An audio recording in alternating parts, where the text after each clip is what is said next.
On a tous déjà entendu cet argument, n'est-ce pas? Que Marie est à peine mentionnée dans la Bible et que son rôle serait donc mineur. Mais, et si on se trompait complètement de mesure? Si l'important ce n'était pas de compter les fois où elle apparaît, mais de peser la signification, le poids de chacune de ces apparitions. C'est ce que je vous propose d'explorer ensemble aujourd'hui. On va voir ce que les Écritures nous révèlent vraiment. Alors voilà, comment on va procéder?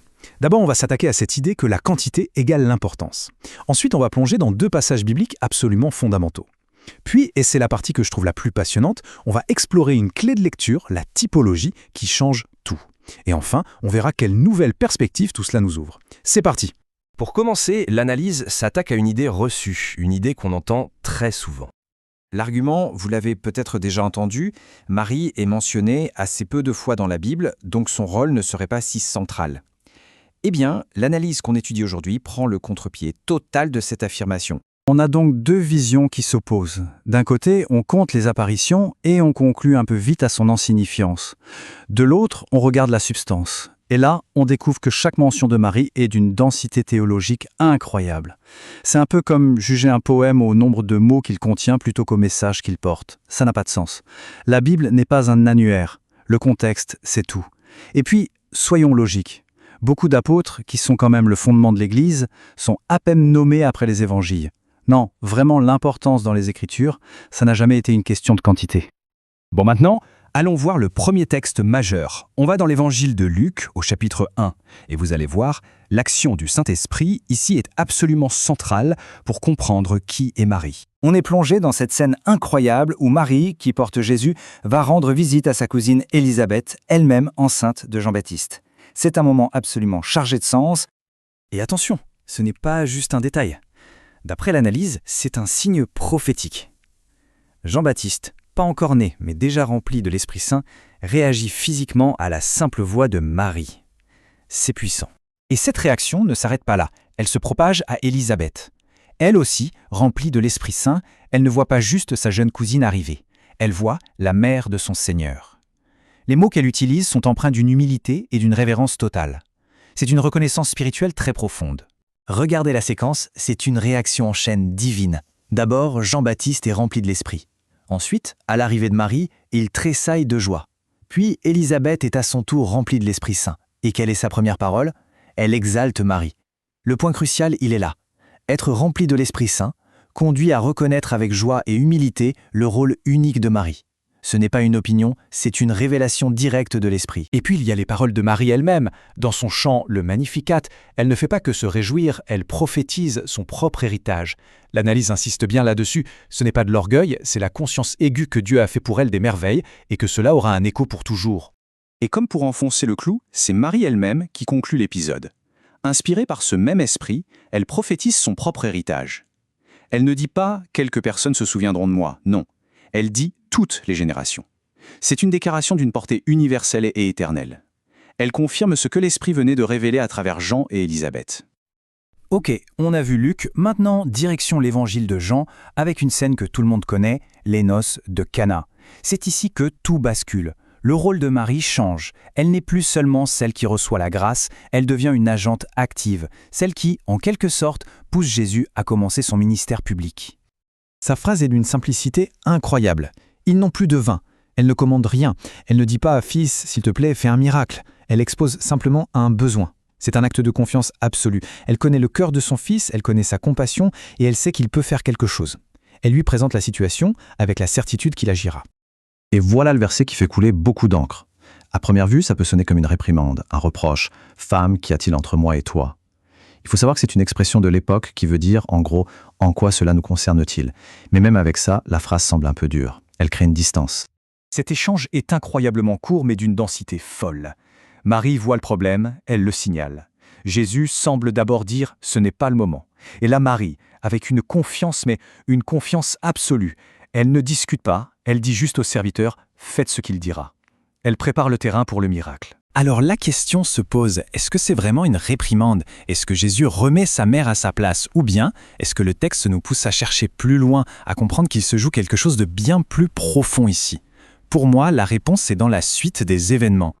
Regardons les faits, juste les faits. Premièrement, Si c'était un refus clair et net, pourquoi est-ce que Marie se tournerait immédiatement vers les serviteurs en leur disant « Faites tout ce qu'il vous dira ». C'est évident qu'elle n'a pas compris ça comme un non. Deuxièmement, Jésus fait le miracle. Il accède à sa demande. Et plus fort encore, son heure n'était pas venue, le texte insiste là-dessus. Mais à cause de l'intervention de Marie, le calendrier divin est comme accéléré. Et enfin l'argument théologique ultime, si la demande de Marie avait été déplacée, orgueilleuse ou pécheresse, jamais le Fils n'y aurait répondu favorablement. C'est impensable. Et c'est là vraiment qu'on touche au cœur de l'analyse. On va parler de quelque chose qui personnellement a changé ma façon de lire toute la Bible, la typologie. C'est une clé de lecture qui ouvre des portes incroyables sur le sens des Écritures en reliant l'Ancien et le Nouveau Testament. C'est absolument essentiel.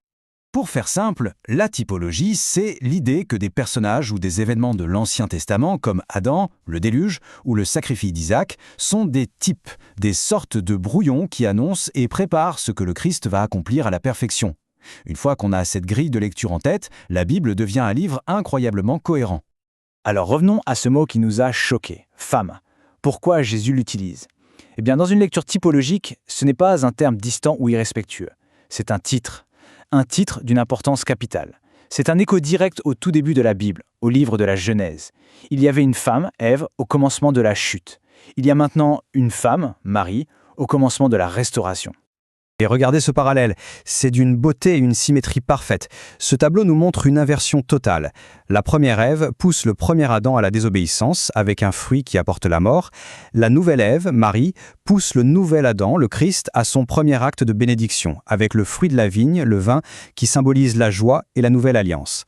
La chute a commencé avec une femme, un homme et un arbre. La restauration commence ici, à Cana, avec une femme, un homme et préfigure le bois de la croix. C'est magnifique. Et le contraste va encore plus loin. Le péché d'Adam, ça a été d'écouter la femme au lieu d'écouter Dieu. La perfection du Christ, c'est d'honorer la femme en parfait accord avec la volonté du Père. Jésus ne désobéit pas à son Père pour obéir à sa mère. Il obéit au Père qui, dans son plan, choisit d'honorer la requête de sa mère pour commencer son ministère. Tout est remis dans le bon ordre. Alors au final, qu'est-ce qu'il faut retenir de toute cette construction qui est à la fois complexe et vraiment fascinante ? Ce qu'on a vu, c'est que cette analyse nous montre que chaque fois que Marie apparaît, même si c'est rare, c'est à un moment de bascule. Elle n'est pas un personnage en arrière-plan. Elle est une actrice décisive qui, par ses actions, enclenche des tournants majeurs dans l'histoire du salut. Et c'est ça le cœur de l'argument. Marie n'est pas juste la mère de Jésus. Elle est présentée ici comme la figure qui, par sa foi, par son obéissance, commence à défaire le nœud qui avait été fait par la désobéissance d'Ève. Son histoire, c'est le début de la grande réparation. Mais croyez-moi, ça ne s'arrête pas là. Le symbolisme de Cana est partout. Chaque détail du texte, une fois qu'on a les bonnes lunettes, prend un sens nouveau et profond.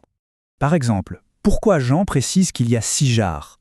Le chiffre 6, dans la Bible, c'est souvent le symbole de l'imperfection, de ce qui n'est pas encore achevé, juste avant le chiffre 7, qui est celui de la perfection. Ces 6 jarres, elles représentent l'ancienne alliance, ces rites qui étaient bons, mais incapables de purifier l'homme parfaitement. Et le miracle en lui-même, c'est une parabole en action. L'eau des purifications anciennes est changée en vin de fête de la nouvelle alliance. Le maître du repas le dit lui-même sans le savoir. « Tu as gardé le bon vin jusqu'à la fin ». C'est l'histoire du salut en une phrase. Dieu a gardé le meilleur pour la fin. Le vin de la nouvelle alliance, qui préfigure le sang du Christ, est infiniment supérieur à l'eau de l'ancienne. Et même le temps, le timing est symbolique. Jean précise que les noces ont lieu le 3e jour, un clin d'œil évident à la résurrection à venir.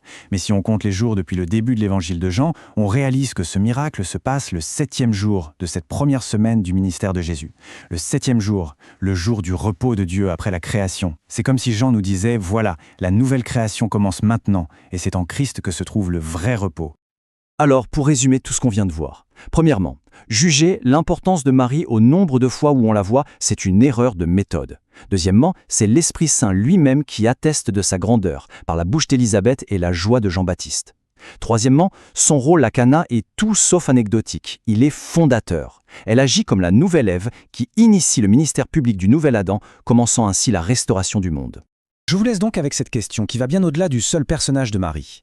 Si cette clé de lecture, la typologie, peut à ce point transformer notre compréhension d'un récit aussi connu que les noces de Cana, combien d'autres trésors, combien d'autres couches de sens se cachent dans les Écritures, attendant simplement qu'on change notre regard ?